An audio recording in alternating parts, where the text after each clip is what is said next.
100.3 FM, The Source.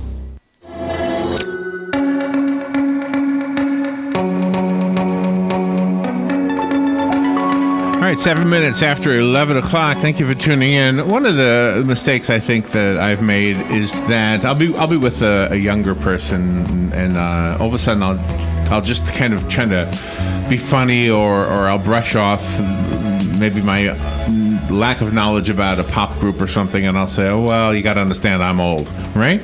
I think that's self-defeating when you do that, right? I'm old, right? So our next book speaks to me and to that. It's called Love Your Age, and it's doing really well. I'm looking at Amazon right now, and it's getting all kinds of great reviews.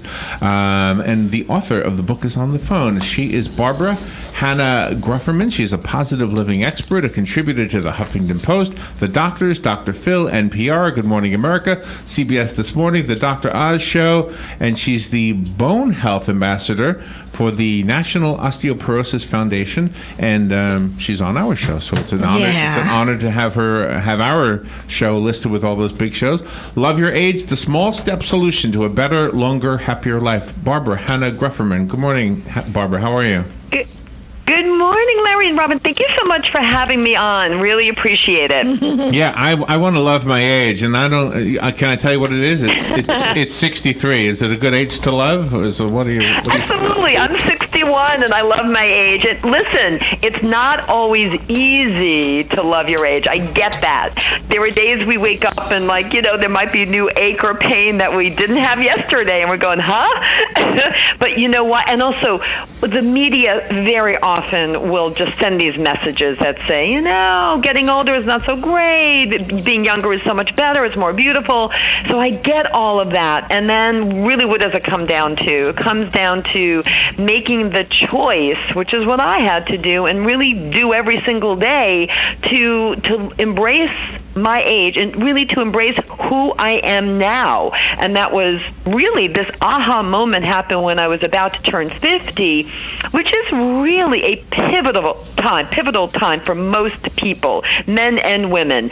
I think even more so than turning 60. I found turning 60 a very kind of easy transition because I felt so prepared. Because when I turned 50, I was like, what? When did this happen? I was just 40. And we all experience that. I really feel that 50 is much more complicated in a lot of ways, psychologically and even physically in some ways. So then, like I said, I got my act together. I started doing research about what I should and shouldn't do. And then I wrote my first book, The Best of Everything After 50, that came out a little after I turned 50. And that really helped put me on the right path. And then since then, and I recommend this to everybody, including to myself, you have to really step back periodically and reassess and really think through how do you feel, how do you look, and then make some small step adjustments to everything. I mean, maybe to what you're wearing, to maybe how you're eating, how you're moving your body, and the like. And this is really important because, Larry and Robin, you do change throughout life. Our bodies are constantly changing. The book seems to have a lot to do with produce, a lot of food, like food that you would eat. But I wanted to point out one thing. You have a picture about in the chapter Get Smart About Skin. You got something that grows all over the place right here in Central Florida. It's aloe. Everybody brags about aloe, right? How do you, do you just use it out of the plant itself, or do you buy it in the store? You can, yeah. I mean, if you have access to it, or if you can grow it yourself, like many people do, you just break it and you do use it. And it's one of those natural things. I mean, I'm not like overly organic. I try my best to be very green, but there are some things that are actually better for your skin than store-bought things. For example, and I talk about this in the book, and in fact, I even talked about it briefly on national television recently, but how you can scrub your body, because exfoliation is really super, super important to your skin, face, and body, with white sugar. Better on the body than in the body, I like to say. And in the shower, it then drains right down the drain. No muss, no fuss. It's really incredible. So you just keep like a little non-breakable jar in your shower. And then you follow that while your skin is still a little moist from the shower with olive oil. And if you want a little fragrance, add in some lavender, or whatever you like. And that is such a terrific way to moisturize your body and exfoliate your body with the sugar. I highly recommend it. And aloe is fabulous. You're also involved with the Jumping Jack Challenge. Oh, yes. This is super important. You did mention I'm the Bone Health Ambassador for the National Osteoporosis Foundation. May is National Osteoporosis Month. And so this is the time to celebrate our bones and look at all the ways that we can really take better care of them. Because, now that I've turned 61, I am looking ahead and saying, what are my big picture goals now? And I know what it is. I'm wondering if it is true for you too.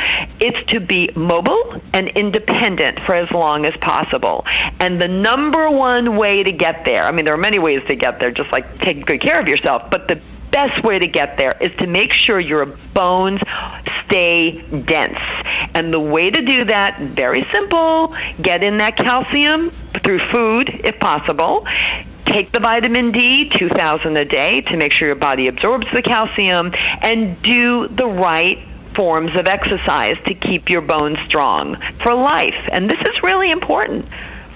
Love Your Age is the book we're talking about, the small step solution to a better, longer, happier life.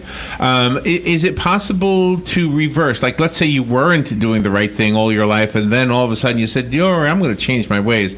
Is it reversible, or are these practices better done when you... Some things are reversible. Yeah, some things absolutely are reversible, or some things will just, improve.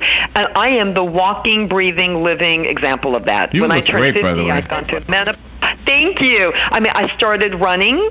I started doing marathons. I started, doing the push-ups. Really? I hadn't been doing any of those things. All my health check numbers improved dramatically. My weight dropped, and I got to a weight that I am easy to maintain because of my now active life. And, everything improved. Really everything. You do marathons? Oh, my gosh. Yeah. I'm so impressed. I'm training for my... I did an ultra What's that? a month before I turned 61. Well, I was still 60. It was a 60K. An ultra marathon is anything over a marathon. And a marathon is 26.2. This was 37.2 miles. Oh, wow. My gosh.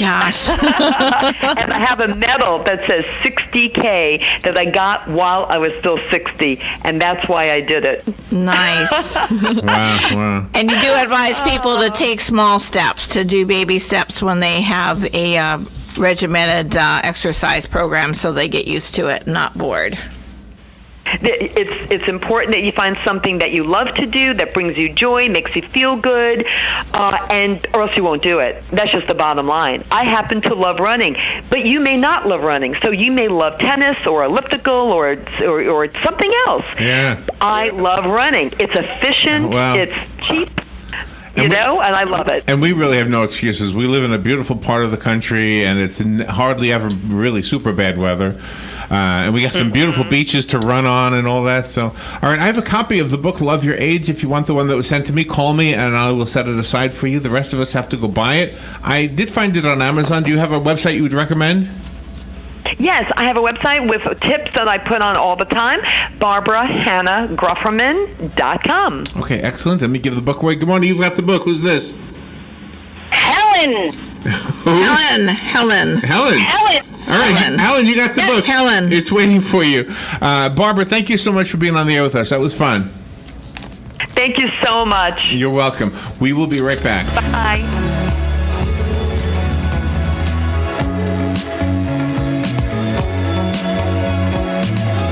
Hi, Hi, I'm Russ Moore with Pike Mill. Our relationship with WOCA started in 2009. WOCA is family-friendly, community-involved station. When we moved to our new location on 17th Street in October of 2016, of course, we went to WOCA so they could tell everybody our new location. The folks at WOCA really care about their clients and want them to be successful. For all of your shipping needs, call Pike Mill, and to tell the Ocala area about your business, call WOCA, because WOCA Radio gets results.